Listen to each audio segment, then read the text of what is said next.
Hello everyone, good afternoon. আজকে আমি তোমাদের সামনে নিয়ে এসেছি স্পাইসি টেস্টি আম পাপড়।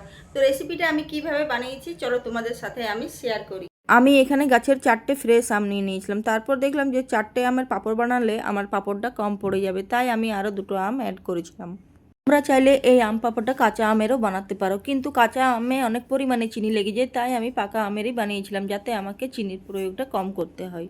সব কটা আম আমি এইভাবে কেটে নিয়েছিলাম। তারপর আমি আমের পাল্পটাকে বের করে নিয়েছিলাম। দেখো আমার সব কটা আমের পাল্প বেরিয়ে গেছে।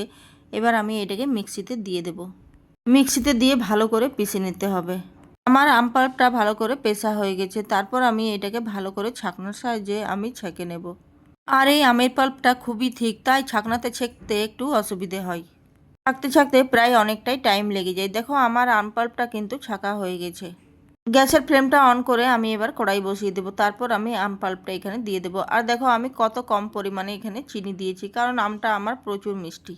তারপর হাফ চামচ মতো দিয়েছি ভাজা জিরে গুঁড়ো। তারপর দিয়েছি এখানে চিলি ফ্লেক্স। আর হাফ চামচ মতো দিয়েছিলাম ধনে গুঁড়ো, আর দিয়েছিলাম পরিমাণ মতো বিট লবণ। তারপর আমি অর্ধেক লেবুর রস দিয়েছিলাম। তোমরা চাইলে এখানে আমচুর পাউডারও ব্যবহার করতে পারো। তারপর আমের পাল্পটাকে ভালো করে ফুটিয়ে ফুটিয়ে একটু ঘন করে নিতে হবে।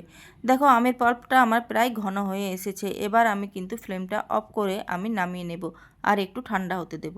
আমি এখানে 2টো থালা নিয়ে নিয়েছি, আর 2টো থালার মধ্যে আমি সরষের তেল বুলিয়ে নিয়েছি। আমের পাল্পটা একটু পাতলা করে দিতে হবে, তাই আমি এখানে 2টো থালা নিয়েছি। থালার মধ্যে আমি আম পাল্পটা ঢেলে নিয়েছি। তারপর আমি পাতলা করে মেলে দিচ্ছি। এই আম পাঁপড়টা সাধারণত 2 দিনে শুকিয়ে যায়, কিন্তু আমার এখানে সেই রকম জায়গা নেই রোদ্রে দেওয়ার মতো, তাই আমার 3 দিন লেগে গিয়েছিল শুকোতে। আর এই আম পাঁপড়টা প্রায় 3 মাস মতো স্টোর করে রাখা যায়। তোমরা আমের পরিমাণটা একটু বেশি করে বাড়িয়ে নিও। আর দেখো গাইজ, আম পাঁপড়টা না শুকোতে শুকোতে আমার ছেলেমেয়েরা কিন্তু সাইড থেকে ছাড়িয়ে ছাড়িয়ে খেয়ে নিয়েছে। আম পাঁপড়টা আমার শুকিয়ে গেছে, আর জাস্ট এইভাবেই আমি কেটে তারপর ফোল্ড করে করে তুলে নেব। আর জানো তো আম পাঁপড়টা অসাধারণ হয়েছিল খেতে। তোমরাও কিন্তু একবার বানিয়ে দেখো।